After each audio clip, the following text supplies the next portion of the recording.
আপনারা অবগত আছেন, আমার পূর্ববর্তী বক্তারা এগুলো নিয়ে কথা বলল। আর জাহাঙ্গীরনগরের এই তাদের দাবির আন্দোলন, এই ধর্ষকের বিচার চেয়ে যে আন্দোলন, এটা দীর্ঘ সময় 13ই মে থেকে চলমান। কিন্তু আমি একজন নারী হিসাবে এখানে দাঁড়িয়ে আমারই পাশের এক বিশ্ববিদ্যালয়ের নারীর ধর্ষণের বিচার চেয়ে দাঁড়ানোটাই একটা লজ্জাজনক বিষয় আমার মনে হয়।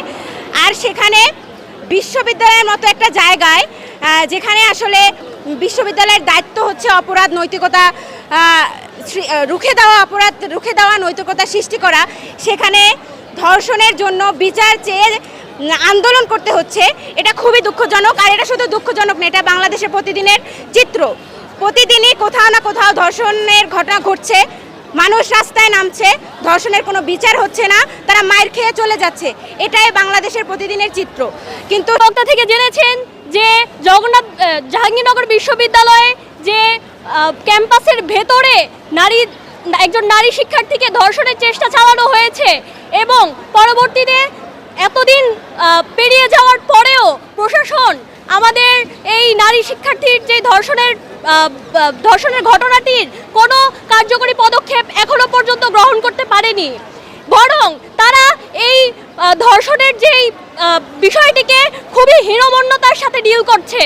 আপনাদের বলতে চাই, আপনারা দেখবেন বিগত কয়েক বছর ধরে আমাদের পুরো দেশে যে পরিমাণে নারীদের প্রতি নিপীড়ন এবং ধর্ষণ চলে আসছে, সেটি ক্রমাগত বেড়েই চলছে। এবং সেই বিচারহীনতার ধারাবাহিকতায় স্কুল, কলেজ, মাদ্রাসা এবং বিশ্ববিদ্যালয়ের মতো নিরাপদ জায়গাগুলোতেও নারীরা এখন নিরাপদ না। তারা সেখানে শিক্ষার্থীরা, আন্দোলনের নেতৃবৃন্দ এখন চেষ্টা করছেন একটা সংবাদ সম্মেলনের মধ্য দিয়ে তাদের আগামী প্রস্তুতি, আগামী কর্মসূচিগুলো জানানোর, এবং তারা যে দাবিগুলোর ভিত্তিতে এই আন্দোলনটা করছেন আমরা সেই দাবিগুলো আবার মেনশন করতে চাই।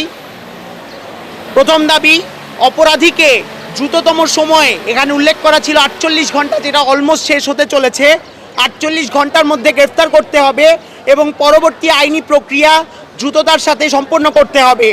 যদি প্রথম দাবি নির্দিষ্ট সময়সীমার মধ্যে বাস্তবায়ন করতে বিশ্ববিদ্যালয় প্রশাসন ব্যর্থ হন, তবে ব্যর্থতার সম্পূর্ণ দায় স্বীকারপূর্বক প্রক্টর স্যার এবং প্রক্টোরিয়াল বডিকে পদত্যাগ করতে হবে।